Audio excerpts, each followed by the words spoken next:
Coucou tout le monde! Je vous ai préparé un petit tuto pour créer une petite boîte. Alors, j'avais déjà fait une vidéo il y a quelques temps où je fais le même type de boîte, un peu genre boîte d'allumettes quoi, mais un peu plus grand. Et puis là, je cherchais des idées de petites choses à préparer pour les fêtes de fin d'année, et notamment Noël bien sûr. Et puis j'ai repensé, là dans notre famille, les gamins commencent à tous être un petit peu adolescents. Et puis bah, la plupart du temps, ils demandent des petits cadeaux, mais souvent ils commencent à demander de l'argent. Et en fait, moi, ce qui m'embête quand je donne de l'argent, alors c'est pas de donner de l'argent qui m'embête, c'est juste de les voir ouvrir une enveloppe. Voilà, c'est tout plat, voilà, ça fait pas cadeau. Donc je voulais refaire une petite boîte qui sera assez simple à faire quand même. Bon, ça reste toujours un peu long, hein, parce que voilà, il y a toujours des petites étapes. Mais je veux faire comme une boîte en papier, voilà, pas trop de collage, pas trop de découpage, pas comme les boîtes que je peux faire qui sont avec du carton gris par exemple. Donc là on est vraiment sur du pliage. Vous avez vu là, j'ai préparé un gabarit sur un imprimé. Alors je sais pas trop comment je vais faire pour vous le mettre sur YouTube à télécharger pour que vous puissiez avoir toutes les mesures. Voilà, l'idée c'était quand même que vous puissiez prendre des feuilles A4, il vous en faudra 2. Là, enfin A4 minimum, et sinon vous prenez des 30-30, hein. Là, mon papier craft c'était du 30-30. Mais voilà, je voulais que ça prenne pas trop de feuilles non plus. Et puis bah vous voyez là, c'est beaucoup de... Alors, c'est long en préparation, surtout quand on fait la première boîte, hein, parce qu'il faut prendre des mesures. Après, il y a la partie pliage, et ensuite, il faut enlever les surplus de papier. Donc, c'est des étapes qui peuvent être un peu embêtantes parce qu'il faut rester concentré. Vous voyez, pour pas découper les petites languettes qui sont sur les côtés, par exemple. Voilà, sinon c'est un peu dommage. C'est un peu compliqué de retenir la boîte. Mais voilà, la première c'est celle qui est la plus longue à faire parce qu'il faut être vraiment bien concentré, faire toutes les étapes. Et ensuite ça se fait plutôt bien. Donc là, bah, vous m'avez vu faire la base de la boîte. Là, je fais le couvercle. Donc pareil, hein, j'ai pris mes petites mesures. Je vais tracer mes traits avec un plioir pour m'aider à faire les plis, découper les surplus de papier. Donc là, il faudra suivre le modèle que je vais essayer de mettre, je sais pas comment, à télécharger. Donc ce sera pas compliqué, hein, si vous suivez bien les mesures, il y a rien de compliqué. C'est juste un peu long. C'est vrai que s'il y avait une matrice de coupe pour faire ce genre de boîte, ce serait super, parce qu'on gagnerait vraiment un temps fou. Mais bon, voilà, faut pas trop rêver, faut parfois y mettre un peu du sien. Donc c'est sûr, faut espérer pas avoir 50 neveux, nièces, enfants à qui offrir un billet dans une boîte, parce que sinon c'est un peu long. Là, moi, j'étais partie sur l'idée de faire plutôt une boîte cadeau plutôt qu'une enveloppe, hein. Maintenant, cette boîte-là, elle peut servir pour offrir des chocolats,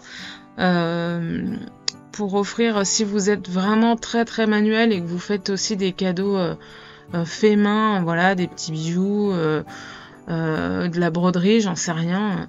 Ça peut être l'emballage cadeau qui va bien aussi, un peu plus personnalisé. Donc voilà. C'est vraiment une boîte qui peut servir pour beaucoup de choses. Et là, je l'utilise... Enfin, je vous fais le tuto pour Noël, mais ça peut être utilisé pour d'autres choses.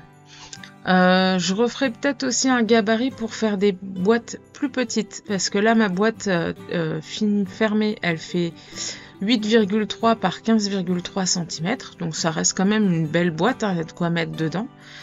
Mais en la faisant, je m'étais dit que ça pourrait être pas mal aussi d'avoir une boîte carrée pour justement y mettre des chocolats et mettre au milieu de chaque assiette le jour du réveillon. Voilà, donc Bon, ça me coûte rien de vous faire le gabarit dans ce sens-là. Et puis moi, je verrai si je fais mes petites boîtes pour moi, perso. De toute façon, c'est le même principe que ce que vous voyez sur la vidéo. Alors, j'aime toujours utiliser le double face. Je trouve que c'est beaucoup plus pratique, beaucoup plus rapide. Celui que j'ai en plus colle très très bien. Donc ça, j'aime vraiment beaucoup.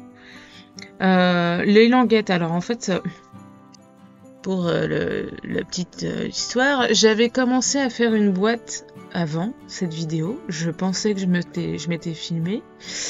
Et puis, j'avais quasiment terminé cette étape-là. Et puis, j'ai vu que j'avais rien filmé du tout. Mais vraiment, rien du tout. Même pas la première partie de la boîte, rien du tout. Alors bon, c'était pas grave, enfin pas grave, c'est un peu embêtant, mais en même temps, j'ai pu voir des petits défauts sur la construction du couvercle notamment. Il faut que les languettes soient vraiment sur le fond en fait du couvercle, parce que sinon ça va bloquer. Et si ça bloque, on peut plus refermer la boîte. Donc voilà. Alors. Une fois la boîte terminée, il reste plus qu'à la décorer. Donc ça, c'est quand même la partie la plus sympa. Par contre, quand là, vous voyez, j'ai utilisé du papier de la collection Souffle d'hiver hein, de Graffiti Girl. Et donc, excusez-moi, j'ai la gorge sèche, j'arrive plus à parler. Je crois que je vais boire un peu d'eau. Donc voilà. Là, j'utilise du papier, c'est des très très beaux papiers, il n'y a quasiment rien à faire dessus. Par contre, si vous utilisez un papier sur lequel vous voulez faire des tamponnages, faites vos tamponnages avant de coller, parce que sinon vous allez être embêté, ça va être trop compliqué. Alors, pour faire les côtés et l'arrière de ma boîte, j'ai complété avec un papier de la collection Texture, donc le papier fond bois. Je l'adore ce papier-là. Si je pouvais en avoir plein de ces papiers-là, je les utiliserais tous, c'est sûr. J'aime beaucoup l'effet bois. On peut faire vraiment beaucoup de choses avec. Ça, c'est vraiment mon papier coup de cœur de la collection Texture. Et je trouve que du coup, il va parfaitement avec la collection de Noël. Et puis bah ça donne une super finition pour ce genre de petits objets à faire. Donc pour que ce soit plus joli, qu'il n'y ait pas les marques blanches des bords de papier, j'utilise la Distress Oxide Ground Espresso, je crois.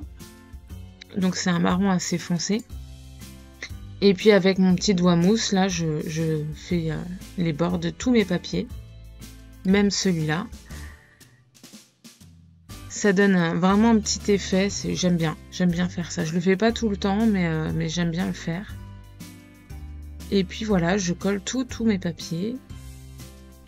Alors, là ce que j'essaye de faire, c'est que je me dis que ce serait peut-être plus pratique de coller mon papier sur une boîte où il y a un support en dessous dur. Pour pouvoir vraiment bien coller. Bon, j'ai pas trouvé, donc tant pis. Ça se collera bien quand même. Un autre truc aussi, quand vous faites ce genre de boîte, utilisez pas du papier trop épais. Parce que vous allez faire plein de plis et ça va pas être joli. Déjà, ça va être difficile à plier. Et ensuite, le problème des papiers épais quand on les plie, c'est qu'ils se déchirent au bout d'un moment, ils se cassent. Et donc, bon, en plus, ils sont difficiles à plier, ça fait vraiment pas joli. Et puis, il y a du coup pas trop d'intérêt. Là, mon papier craft, je pense que c'est du 120 ou 160 grammes et c'est déjà très très bien. N'allez pas trop au-delà de ce grammage. Peut-être, ouais, le Painton, il peut être pas mal. Sinon, utilisez du papier Basil. Ça, c'est très bien, ça se plie bien en général. En plus, il y a un petit effet texturé qui peut être pas mal. Voilà. Donc pour la base, utilisez vraiment un papier, alors pas bas de gamme, mais un papier, voilà, pas trop épais. C'est vraiment le conseil que je peux vous donner. Alors là, l'avantage aussi de ma boîte, là, elle fait 15 cm de haut.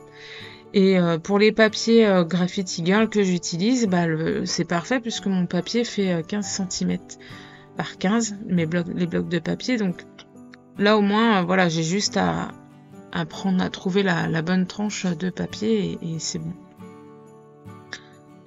Et après, pour tout ce qui est texture, là, c'est moins problématique puisqu'on a juste à prendre les bonnes mesures.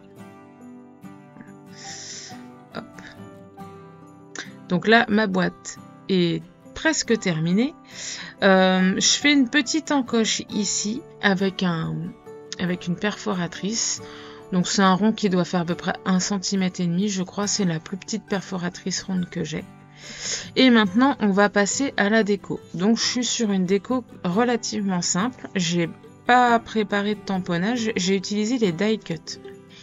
Donc, il y a les étiquettes de la collection Souffle d'hiver. On va avoir les die cut Souffle d'hiver aussi. Et puis, il y a les... Je les ai pas sortis, je les ai pas utilisés, mais il y a d'autres die cut qui sont dans le petit pochon là que j'ai déjà préparé. Et ça c'est que je dise pas de bêtises, c'est les die cut gnome. Donc vous voyez, même si vous n'avez pas de tamponnage, vous pouvez très bien faire des petites choses très sympas avec du papier, des die cut. Voilà, ça peut être très très bien, surtout si vous voulez faire quelque chose d'assez rapide. Je fais quand même un petit tamponnage. J'utilise un tampon de la collection d'il y a 2 ans. Alors que je dise pas de bêtises. Je sais plus le nom de la planche. Je vais vous dire ça tout de suite. Et donc c'est un Noël féerique que j'ai tamponné parce que je trouvais que ça allait très très bien avec. Et alors... Donc je colle tous mes petits embellissements. Là, il n'y a rien de particulier. En plus, j'y vais pas non plus, j'en mets pas trop. Enfin, pour le coup, j'avais pas envie. Je voulais quelque chose d'assez simple. Et alors...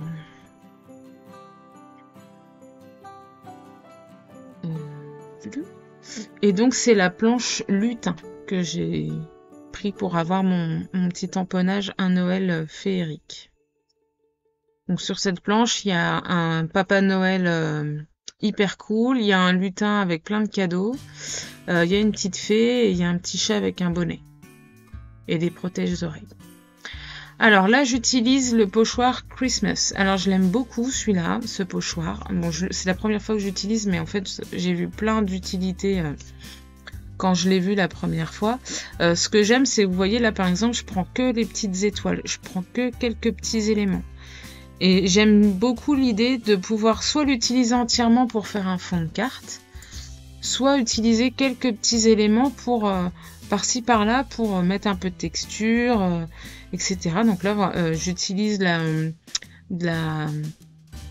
petites paillettes stickle là pour mettre des petites étoiles et pour apporter juste un petit peu de brillance et un peu de volume. Je complète la déco avec du Nuvo Drop doré. Et puis je fais le centre de la fleur avec du Glossy Accent. Voilà.